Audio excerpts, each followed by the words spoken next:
semua, hari ni saya nak buat lunch laksam. Kalau Kelantan panggil laksa. Laksa ni biasa memang makanan orang Kelantan lah. Kalau kita kata makanan tradisional orang Kelantan. Okey.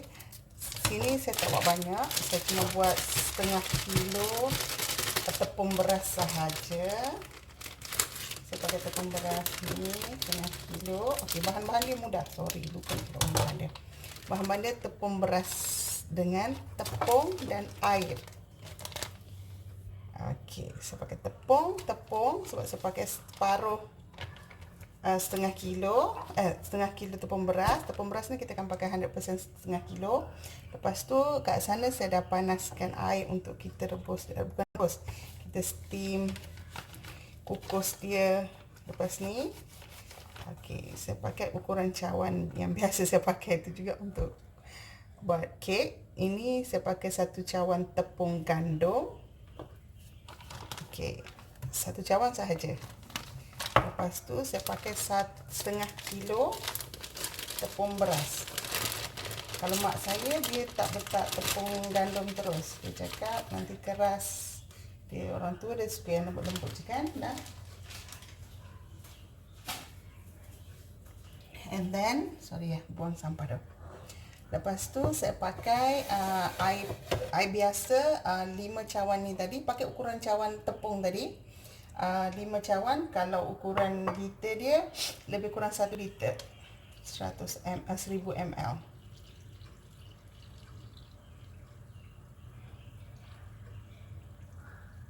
5 cawan air putih. Macam bekas ni kecil je untuk setengah kilo.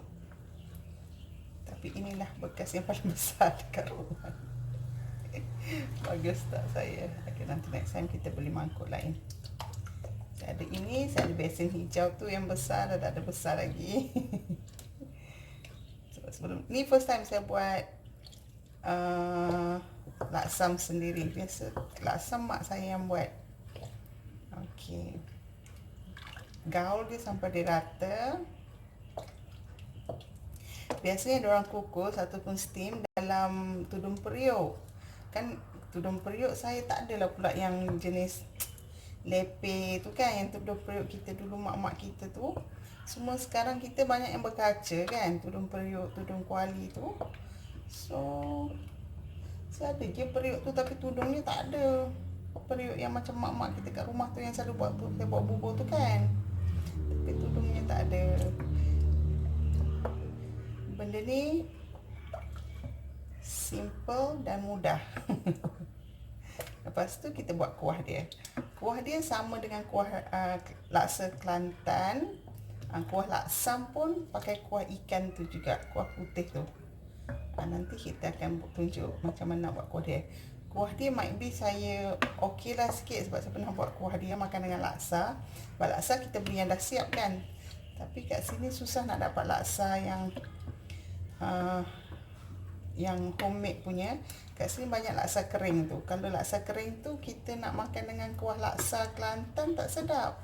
Kita kena beli laksa beras yang homemade punya tu dia.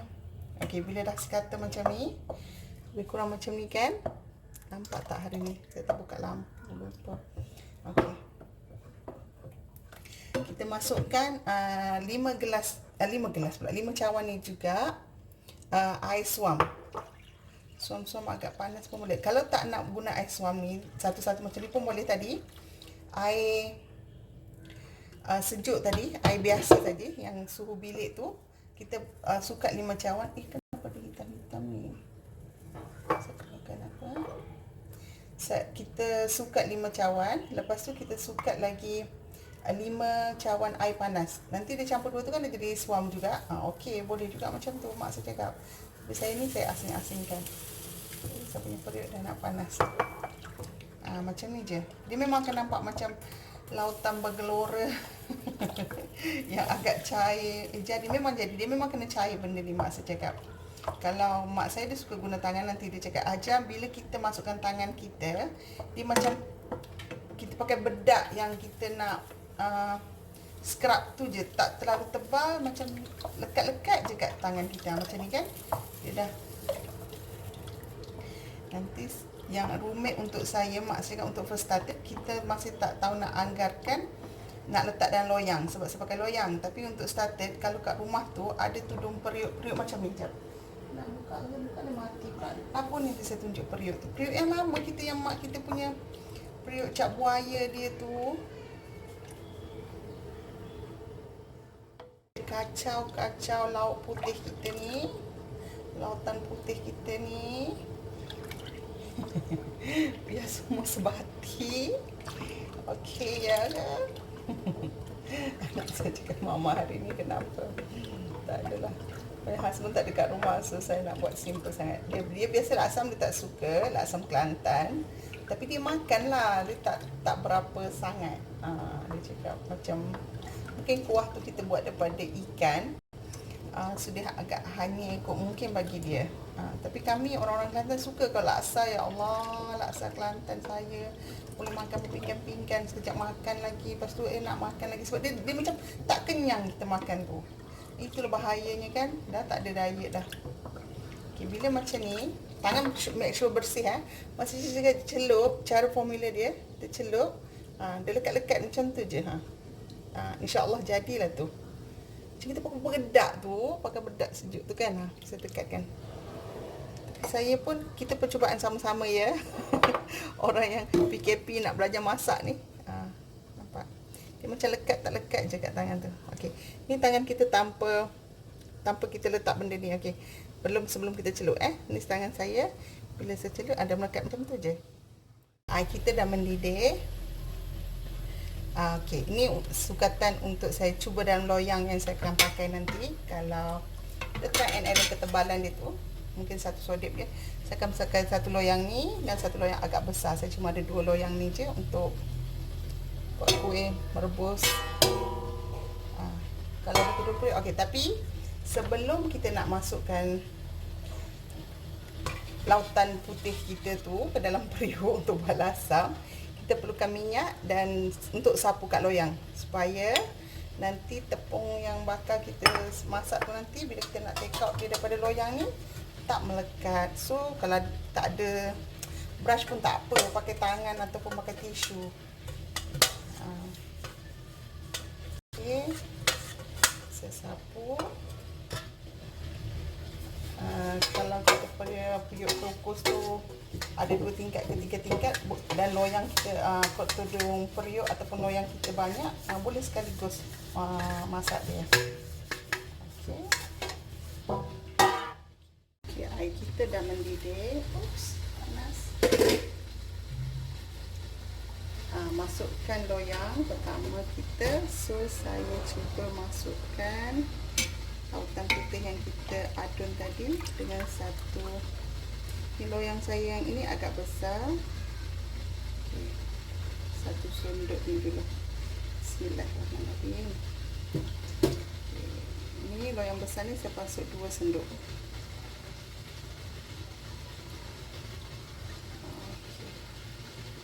Ngam-ngam 2 sendok untuk loyang saya yang agak besar tadi. Ukuran saya tak tahu apa ukuran ni. Okey, kita tutup. Kita masak I think about 3 ataupun 4 minit. Maksimum pun 3 lah I think. Kita tengok dulu berapa minit. Nanti saya akan note down dekat description berapa lama kita masak untuk sekeping. Biasa dia akan nampak gelembung-gelembung dah masak tu, kita boleh angkat sebenarnya. Kita tunggu ya.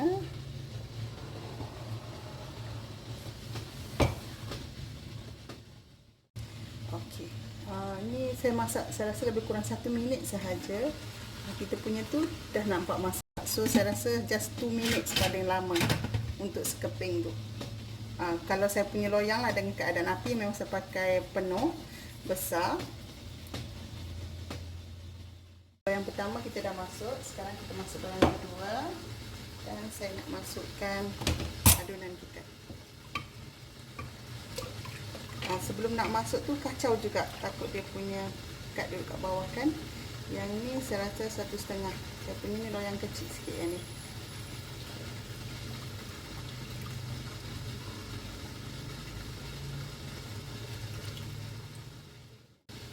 Okey, yang ni masuk 1,5 sodok tadi. Try and error lah, kita try kan. Lepas tu ketebalan tak nak tebal sangat buat asam. Lepas tu kita tunggu 2 minit juga. Okey. Okey, cubaan menggulung. Kita cuba menggulung lepas ni. Oh, ni dah masak dah. So, saya angkat yang ni.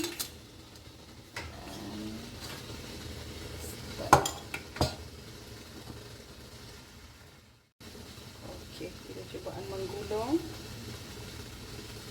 Hopefully. Oh, menjadilah. Alhamdulillah. Yeay. Kalau yang ada banyak tudung periuk tu senang. Okey, saya berjaya gulung dia. So, kita alih ke dalam pinggan. Dan kita repeat proses ni sampai habis tepung tadi. Dengan resipi yang saya share tadi, bahan-bahan dia dengan acuan tu, insya-Allah dia tak terlalu tebal dan tidak terlalu nipis. See? Nanti kita buat semua sampai tepung tadi habis. Yang kedua pun dah masak. Saya angkat. Okey, untuk buat laksam ni sebenarnya tak susah, senang je. Saya kali pertama ni pun menjadi insya-Allah you all buat pun tak lekat-lekat. Dan make sure tudung periuk yang kita nak guna tu bersih lah. Mak saya cakap tolak dengan belakang sudu. Tapi saya guna tangan juga. Gulung dia, maksud tolak tu gulung-gulung ni dengan belakang sudu. Tapi kalau kita pakai tudung periuk, dia senang. Kenapa? Last bila dah macam ni kan, kita golek je masuk dalam pinggan. Macam tu. Ni satu panjang, satu pendek. Sebab saya punya acuan tu tak sama. It's okay. Kita nak makan sendiri, bukan nak buat jualan kan. And then yang pertama, yang kedua, kita buat benda yang sama, repeat sampai benda ni siap, habis tepung tu. Nanti kita buat kuah dia. Meanwhile tu bolehlah buat kuah dia. Itu lagi cara dia, mak saya cakap biasanya kalau orang tua lama-lama kan dia tak pakai timing. Okey, lebih kurang macam ni. Kita dah nampak dia menggelembung tu, macam bulat-bulat menggelembung tu. So that means dia dah masak. Kita boleh angkat. Dah nampak menggelembung tu, boleh angkat. Okey, untuk buat laksam ni, kita tak tahu kan berapa sendok tu. Yang pertama tu, you all try dulu. Mula letak 1 sendok tu, kalau tak penuh tambahkan sikit. Lepas tu, lepas gulung tu tengok ketebalan dia. Kalau cukup je dengan 1,5 sendok, so maintain 1,5 sendok sampai habis lah. Dengan ukuran dulang acuan yang sama. Kalau lah dia tak penuh, kalau tutup periuk tu senang. Penuh je tutup periuk tu, dah. Apa tu tadi? Lupa. Tak perlu nak tambah lebih ke kurang ke. Ini saya tak tunggu sejuk pun. Mak tu dia tunggu sejuk. Tunggu sejuk saya tak ada bekas. Tak ada acuan banyak. Okey. Yang ini saya tak basuh pun. Acuan ni kalau dah banyak sangat basuhlah, kalau dia punya lebihan yang tertinggal ni. Saya just sapu minyak lagi sekali je. Lepas tu saya masukkan dalam. Okey, macam mana nak identify kita punya tepung tu kita terlebih letak ataupun tidak. Okey. Senang je. Okey, tadi saya letak lebih. Saya letak yang dulang besar ni tadi saya letak 2 je kan. Okey, untuk eksperimen ni saya cuba letak 3. Kita nak tunjuk macam mana kesan dia kalau kita terlebih letak tepung. Senang je. You all just tahu bila nak menggulung. Sebab tu kalau kita menggulung, dia patah. Correct tak? Tadi masa yang sebelum ni kita gulung, dia tak patah. See? Dia tak pergi sekali. Dia agak tebal lah tu. So kurangkan adunan yang letak dalam acuan ni. Itu sahaja. Dia punya taktik untuk kita tahu macam mana tepung yang kita letak dalam dulang kita ni, dalam acuan kita ni, ngam-ngam ataupun terlebih. Kalau terlalu nipis pun susah juga. So ngam-ngam tadi acuan saya sebesar ni, saya rasa berapa inci nanti saya cek. Saya pun tak tahu berapa inci. Saya tahu guna je selama ni pun 7 kot. It's okay. Berapa inci pun tak kisah. Tapi you try dulu untuk first masukkan, letak tepung. Kalau masa nak gulung tu dia patah-patah macam ni. Bila gulung tu kan dia patah sebab dia tebal sangat. Kita tak nak. Kalau macam ni, dia dah tak tebal. Dia sedang-sedang je. Kita gulung pun dia tak patah. Yang ni kita gulung dia patah lah. Nanti lagi sejuk lagi patah sebab dia terlalu tebal. Itu je rahsia dia. Mak saya cakap tadilah. Kau buat je satu, lepas kau gulung, kau ada patah tu, acuan yang kau apa tu, tepung yang letak dalam kukusan yang kita acuan tu terlebihlah tu. Kita kurangkan. Macam tu je rahsia dia. Okey. Tengok dia menggelembung. Maksudnya bila dah menggelembung macam tu, dah masak. Kita boleh angkat. Itu je cara dia. Trik dia lah. Senang. Kalau tak nak tahu berapa minit kita nak set timing kan susah. So kita menggelembung, kita boleh angkat. Sorry, charger punya kabel. Okey, yang rosak tadi jangan buang. Kita letak mangkuk boleh makan. Cuma dia tebal lah sikit. Okey. Okey, lepas kepingan kelima, saya basuh loyang sebab saya rasa macam tak cantik gulungan dia. Cantik gulungan dia tapi dia punya ada texture macam pecah-pecah tu kan. Mungkin tepung tadi masuk dalam. Saya basuh dan saya lap, saya sapu minyak lagi sekali. Kita lap dan kita sapu minyak sebelum kita tuang adunan yang berikutnya. It's okay, bukan susah pun. Tapi kalau siapa yang ada acuan yang banyak, senang, cepat. Sebab dia masak dalam 2 minit tu dah boleh angkat dah. So kalau ada acuan banyak, kita boleh tunggu dia sejuk sikit untuk kita gulung. Yang kecil ni saya pakai 1,5. Okay, lepas tu kita masukkan dalam periuk. Dah menggelembung. Tengok dah menggelembung. Just angkat sahaja. Cantik dah menggelembung dah. Angkat yang ini, masukkan yang kecil. Senang. Ini untuk satu hari punya lunch sampai petang anak punya boleh makan. Airi yang nak potong dia cakap tadi. Okey, potong. Kecil sikit, besar sangat. Yes. Potong lah. Macam sushi lah. Macam sushi, macam apa tu? Sushi roll tu. Sushi roll. Airi potong laksam. Dunia tu. Ini main apa? Plastik. Okey, masuk dalam mangkuk ni. Yang dah potong tu tak apa, yang hujung tu tak payah potong dah lah. Just masuk dalam mangkuk.